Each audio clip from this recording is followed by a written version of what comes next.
Assalamualaikum warahmatullahi wabarakatuh. Salam Om Swastiastu, Namo Buddhaya, salam kebajikan, salam sejahtera untuk kita semua. Perkenalkan, nama saya Alfiatul Azizah Salsabila dari Program Studi Teknik Industri Pertanian, Fakultas Teknologi Pertanian Universitas Brawijaya, kelas F dengan nomor induk mahasiswa 21510301111026. Berbicara perihal pangan, tentu kita teringat pesan sang penyeru proklamasi bangsa Indonesia yang menyatakan bahwa soal pangan adalah perihal fundamental yang menyangkut hidup dan matinya suatu bangsa. Pesan ini memang benar adanya. Hal ini nampak jelas pada kondisi pangan bangsa Indonesia yang semakin hari semakin terpuruk. Pandemi yang datang tanpa permisi memporak-porandakan seluruh lini kehidupan, termasuk sektor pangan yang bersentra pada pertanian. Ironisnya, Indonesia yang dikenal sebagai negara agraris ternyata kondisi pangannya begitu miris. Redaksi, sekarang mau makan apa ya? Telah berganti menjadi syukur setidaknya masih ada yang bisa kita makan. Petani seringkali dianggap sebagai profesi kuno yang tak punya harapan. Tapi sadarkah, petanilah profesi sebagai penumpu harapan utama pertumbuhan pangan di Indonesia.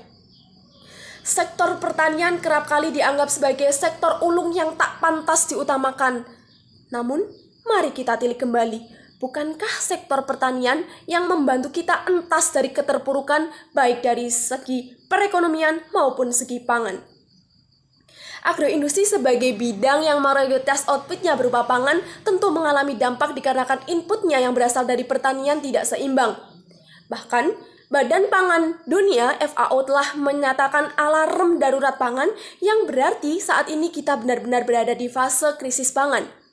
Hal ini dilatar belakangi karena mobilitas distribusi yang terusik yang mengorientasikan kepada rendahnya daya beli, gangguan sistem logistik, hilangnya sumber pencaharian, dan yang paling memprihatinkan, kekurangan pangan.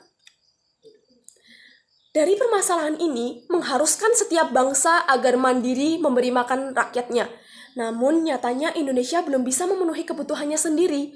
Faktanya, dilansir dari bps.co.id, survei BPS menyatakan bahwa impor bahan pertanian dan produk pangan yang dilakukan Indonesia pada periode Januari sampai Juni 2020 telah mencapai 88,21 triliun.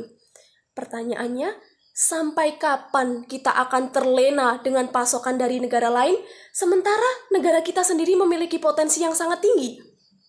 Sumber daya alam yang terhempar luas dari Sabang sampai Merauke dengan berbagai komoditas unggulannya sudah seharusnya mampu menjadi pendongkrak utama kita keluar dari lubang hitam ketergantungan.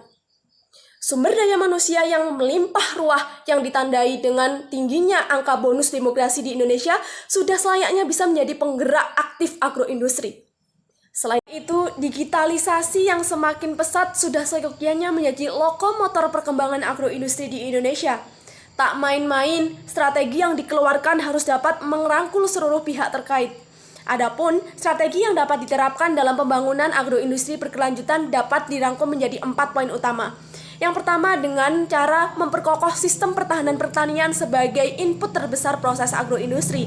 Yang kedua, dengan menggalakkan digitalisasi sebagai pengoptimalisasi output, sebab kita ketahui bersama bahwa saat ini Indonesia sedang menapaki revolusi industri 4.0 yang sejatinya Indonesia telah tertinggal dengan negara lain yang sudah menuju revolusi industri 5.0 dengan segala bentuk aktivitasnya berbasis IoT atau Internet of Things.